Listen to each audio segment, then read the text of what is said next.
जी, बिस्मिल्लाहिर्रहमानिर्रहीम। आशीष शरीफ भैया की हम बात कर रहे थे कि मेरे पास अल्फाज नहीं है उनकी पर्सनैलिटी को, उनकी शख्सियत को मैं अहाता नहीं कर सकती, लेकिन फिर भी मेरा दिल चाहा कि मैं बात करूं। और फिर उन्होंने जो प्रोग्राम किया वो कौन था, और फिर अवाम पाकिस्तान समझ गई कि अब वो कौन था नहीं रहा, बल्कि वो कौन है अब पता चल गया है। इंसिक्योर हो गए अदारे जो हैं हमारे पाकिस्तान के, जो है ना अवाम दुश्मन अदारे, वो इंसिक्योर हो गए बहुत ज़्यादा आशीष शरीफ भैया की जो है आवाज़ पे। और वो जो हक और सच की बात करने लगे थे, और वो जो अवाम पाकिस्तान की भलाई की बात करते थे, मसावात की बात करते थे, रूल ऑफ लॉ की बात करते थे, और बहुत रहते थे पाकिस्तान के लिए फ़िक्रमंद कि क्यों इनके बच्चे जो हुक्मरान हैं, इनके बच्चे तो जाएं बाहर के मुल्क, इनको छींक भी आ जाए तो ये बाहर के मुल्क जाके अपना इलाज करवाते हैं। इनकी जो पढ़ाइयाँ हैं वो अमेरिका में हो रही हैं, कनाडा में हो रही हैं,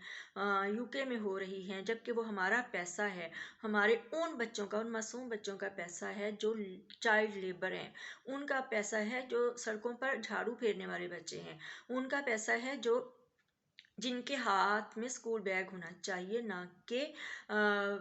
कूड़ा चुनते हुए उनके हाथ हों। बहुत दिल बर्दाश्ता रहते थे अपने मुल्क के लिए, अपने मुल्क के निज़ाम के लिए। तो उन्होंने फिर सच बोलना शुरू किया, और उसके साथ साथ हमारे दूसरे बहुत सारे भाई हैं, आप सब जानते हैं, जिन्होंने हक और सच की आवाज़, अपनी सहाफ़ती ज़िम्मेदारियाँ जो हैं ईमानदारी से पूरी की। अल्लाह और रसूलुल्लाह सल्लल्लाहु अलैहि वसल्लम सरकार को हाज़िर नाज़िर जानकर, अल्लाह और रसूलुल्लाह के हुक्म के तहत जिन्होंने अपनी ज़िम्मेदारियाँ निभाई और निभा रहे हैं। तो अर्शद शरीफ भैया जब बात ये आई कि वो कौन था जिसने ये सब कुछ किया, तो अरशद शरीफ भैया पर धड़ाधड़ FIRs होना शुरू हो गई मुल्क पाकिस्तान में। उस मासूम इंसान पर जो अपने इस मुल्क पाकिस्तान पे एक, जो कहते हैं ना, एक रैपर पड़ा हुआ हो कचरा, वो भी बर्दाश्त नहीं कर सकता। उस पर गद्दारी की लगाई FIRs, उस पर कत्ल की लगाई, उस पर दहशत गर्दी की लगाई, उस पर बगावत की लगाई। पता नहीं कौन कौन सी जो हैं उस उन पे दफ़ात लगाई गई, और उन पर पाकिस्तान की जो ज़मीन है वो तंग कर दी गई। और जो पाकिस्तान के करप्ट अनासर हैं, जो ताकतवर हैं, जिनके पास मतलब एक अवामुन्नास को जो है ग़ुलाम बनाने के लिए एक जो तागूती ताकत होती है वो उससे लेस हैं, असलहे से लेस। तो उन्होंने दो रास्ते थे अरशद शरीफ भैया की तरफ। एक रास्ता ये था कि वो खामोश हो जाएं और या कुछ अर्सा के लिए अपनी सहाफ़ती ज़िम्मेदारियों को जो है वो तर्क कर दें और अपने घर में बैठ जाएं। दूसरा ये था कि वो पाकिस्तान से कहीं और चले जाएं। बट उनका ईमान जो था वो इतना मजबूत था, लोग उनको समझाते थे कि जिस तरह से आप सच बोल रहे हैं, आप जानते हैं कि ये इदारे जो हैं ये यजीद सिफ्त हैं, ये आपकी जान के पीछे हैं। उनको थ्रेट्स भी थे, उनको पता था कि ये जो निज़ाम है उनके पीछे लगा हुआ है, लेकिन वो जो मजालिम का बताते रहे। जैसे शहबाज गिल भैया को उठाया गया, जब उनका लिबास उतारा गया इतने भयानक तरीके से, तो अरशद शरीफ भैया को इस बात की बहुत तकलीफ़ हुई, बहुत दुख हुआ, उनसे ये बर्दाश्त नहीं हुआ, क्योंकि आप बहुत नफीस, बहुत हया वाले और बहुत जिसे कहते हैं बाकिरदार इंसान हैं।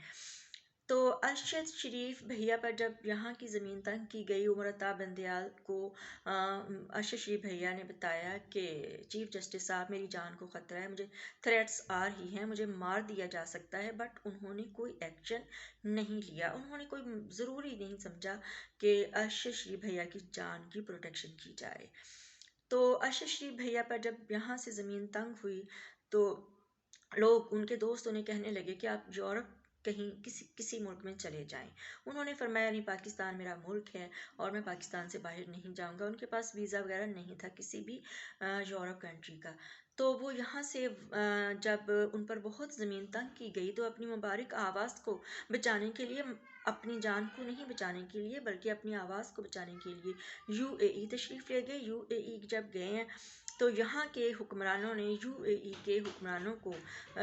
बोला कि डिमांड की कि ये हमारा मुजरिम है तो इनको वापस किया जाए, बजाय इसके कि UAE के हुक्मरान पूछते, पता कर दे चुके, वो भी मुसलमान हैं, कि भाई क्यों। तो अगर उनको उनके अंदर एहसास होता तो वो कभी भी ना मतलब उनको निकालने पे मजबूर करते और उनको प्रोटेक्शन देते नहीं, बल्कि उन्होंने अल्टीमेटम दे दिया कि आप 48 घंटे के अंदर अंदर जो है आप UAE छोड़ जाएं।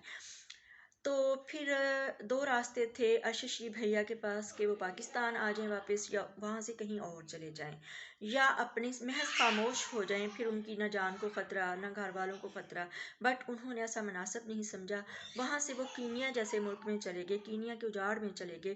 جہاں پر انہوں نے اپنی آواز حق کو جو ہے وہ بلند رکھا، اور انہوں نے پورا مہینہ ایک ہی ٹی شرٹ میں جو ہے ولاگز کیے، اور اتنا ذخیرہ ان کے پاس تھا ان ظالم کرپٹ جو حکمران ہیں ان کے خلاف، کہ ان کو بے نقاب کرتے رہے، عوام پاکستان کو بتاتے رہے کہ عوام پاکستان جان لیں کہ اصل میں جو ان کے دشمن ہیں، جو اس ملک کے دشمن ہیں، وہ کون ہیں، کیونکہ جب تک دشمن کی پہچان نہیں ہوتی تو انسان جو ہے وہ دشمن کی چالوں سے بچنا جو ہے وہ مشکل اور بلکہ ناممکن ہوتا ہے۔ تو ارشد شریف بھیا ایک تھے، ایک جان تھی ان کی، لیکن ان کی ہیبت اتنی زیادہ تھی، ان کی باتوں کی سچائی جو تھی اتنی زیادہ تھی، حق گوئی اتنی زیادہ تھی کہ سب فورس جو ہے وہ انسیکیور ہو گئے، اور انہوں نے گھناؤنے طریقے سے ہمارے اپنے ہی حکمرانوں نے ان کو ٹریس کیا، ٹریس کرتے رہے، اور پھر کینیا میں جا کر مرد مجاہد کو جو ہے وہ گولیاں ماری، اور پھر ان کو شہادت کے اعلیٰ الفا درجے پر فائز کیا۔ ارشد شریف بھیا جس دن ان کی شہادت ہوئی ہے، ابھی ان کا جسد اطہر مبارک ابھی نہیں آیا تھا پاکستان میں، تو ادھر یو کے میں مریم نواز نے اور اس کے باپ نواز شریف نے جو ہے وہ دیوالی منائی، ہندوؤں کے ساتھ اظہار یکجہتی کیا، اور پھر کیک کاٹا اور خوشیاں منائیں، اور پھر ایک دوسرے کے منہ میں کیک میٹھا ڈالا، اور پھر اس نے ٹویٹ کیا مریم نواز نے کہ یہ دوسروں کے لیے عبرت ہے، یعنی حق اور سچ کی بات کرنے والوں کے لیے عبرت ہے۔ تو میں اس پہ جتنا بھی بولوں کم ہے، لیکن پھر کیا ہے کہ قرآن مجید میں اگر آپ دیکھیں چوتھے سپارے میں، تو اللہ تعالیٰ جو ہے وہ فرماتے ہیں کہ سٹارٹ میں ہے کہ تم جب اس وقت تک نیکی کے عروج کو نہیں پہنچ سکتے جب تک تم راہ خدا میں وہ چیز نہ دو جو تمہیں خود کو بہت پیاری ہو، اور اللہ تمہاری تمام باتوں سے واقف ہے۔ تو یہ اللہ تعالیٰ نے دنیاوی چیزوں کے بارے میں انسان کو بتایا، لیکن حیران ہوں اس ماں کے لیے، اور حیران ہوں اس بیٹی کے لیے، اور حیران ہوں اس اہلیہ کے لیے، اور حیران ہوں ان کے شہزادوں کے لیے، کہ جنہوں نے اللہ تعالیٰ کے اس پیارے کلام پر عمل فرماتے ہوئے جو ہے راہ خدا میں اپنا ارشد شریف دے دیا، اور اپنے گھر کی جو ہیں ویرانیاں اور گھر کی اداسیاں وہ ہمیشہ کے لیے مطلب اپنے حصے لے لیں، اور اپنے ملک کی بقا کے لیے، اور آئین پاکستان کی سربلندی کے لیے، اور کلمہ طیبہ کی سربلندی کے لیے، اور رسول اللہ صلی اللہ علیہ وسلم کی ناموس کی حفاظت کے لیے انہوں نے یہ جو ہے اپنے لال کو، اپنی جگر کو جو ہے وہ قربان کر دیا۔ میرے پاس الفاظ نہیں ہیں ارشد شریف بھیا، آپ ہماری پہچان ہیں، آپ ہماری جان ہیں، آپ ہماری شان ہیں۔ یقیناً جو ہے روز قیامت ہم آپ سے ملیں گے، اور انشاءاللہ العزیز ہم اللہ سے دعا کریں گے کہ یا اللہ ہمارا جب انجام ہو تو ارشد شریف بھیا کے ساتھ ہو۔ یہ کہانی ہے ہمارے پیارے ہیرو کی اور ہمارے شہزادے بھائی کی۔ تھینک یو سو مچ پیارے پاکستان۔ اللہ